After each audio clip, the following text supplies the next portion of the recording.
Hi, this is Lindsay Schoolcraft of Cradle, Filth, and you're watching Richard Metal Fan. Hey everyone, it's Richard Metal Fan here, bringing you guys a brand new 2019 album review. And today we're actually going to be reviewing the debut solo album, and she's actually a good friend of mine, and as you can see below the title, today we're going to be looking into the album Martyr from Lindsay Schoolcraft, which was released today through herself, just independently. Now, for those of you who aren't familiar with Lindsay Schoolcraft, well, you probably best know her as the keyboard player and backup vocalist for Cradle, Filth. We're one of my all-time favorite bands, and I actually love Lindsay. Like, Lindsay's one of my good friends, and I've known her since probably around 3 years or so. Since the very first time I saw Cradle Filth back in 2016. And of course, we maintained little contact. It wasn't until in the last year or so where we became really good friends, and we keep in touch, and honestly consider her like the big sister I never had. And I'm just really, and I know she was talking about this solo album probably since like a little over a year ago or something, and I was like really looking forward to hearing it. And of course the album was released today. I was just excited to see it after hearing the first few songs. I was like, wow, it definitely sounds great. Like, compared to like some of her older stuff, and some of these songs were actually some different versions or re-recorded versions from her previous stuff, like being like Mary and the Black Lamb, her very first band, and some of her Rushing Through the Sky EP that she put out back in 2012. And some of those versions are kind of like different than the ones on here, and I actually kind of like it. And this album is actually a little bit of a collaboration with also Rocky Gray, who you probably best know him. He used to play drums for Evanescence, and yeah, and obviously Lindsay's a big fan of Evanescence, and I mean, I like them. They were like one of those first bands for me that got me into like harder sounding music before, you know, metal came and took over my life when I was like 10 years old.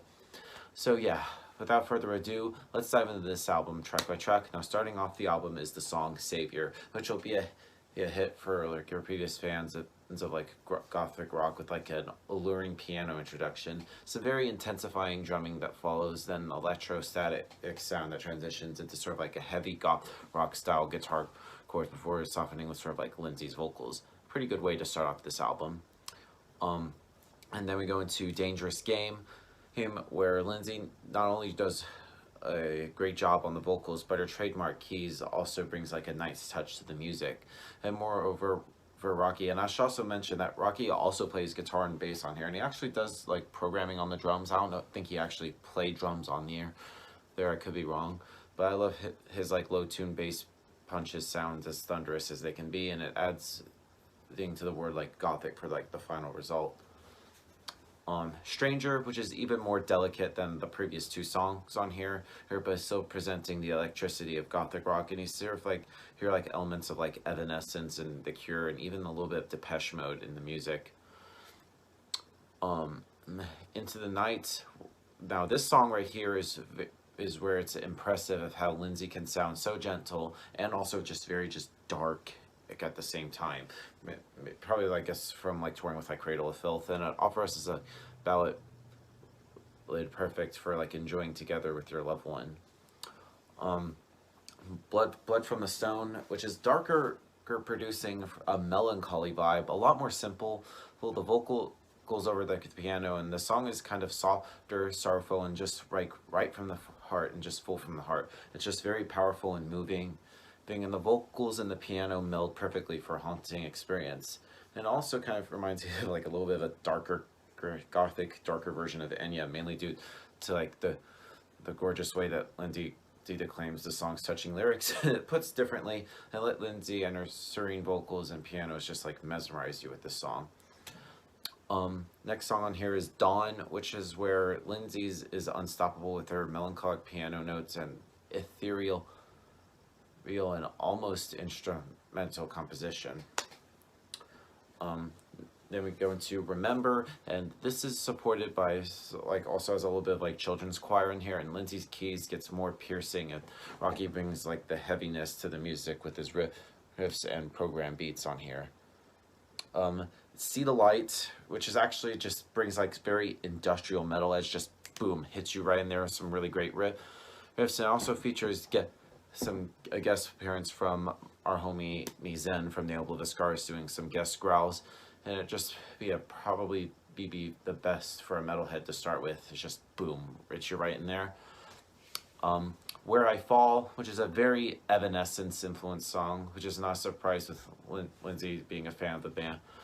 And this shows like throughout many of the tracks, and much of her work in general is definitely worth checking out if you're a fan of like female fronted rock, gothic rock, and metal bands. My Way Without You, this is pretty much where it sort of like softens again with more delicate sounds with dominating vocals touching on similar themes from previous songs, and it carries the story of the album through a flux of highs and lows, creating an intense musical journey telling the tale of love, heartbreak, loss, and the journey to coming back to the self.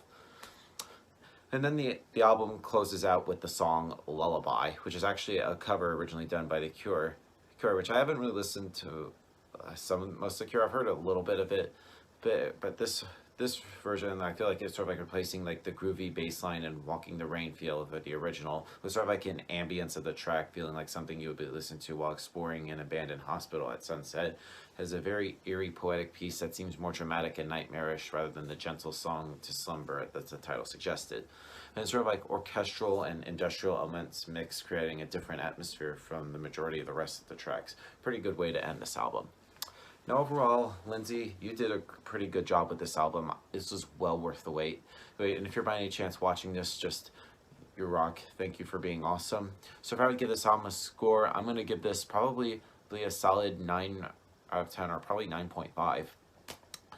She definitely pretty much steps it up, and I was really looking forward to it. And I really hope you actually play a solo gig here in Atlanta.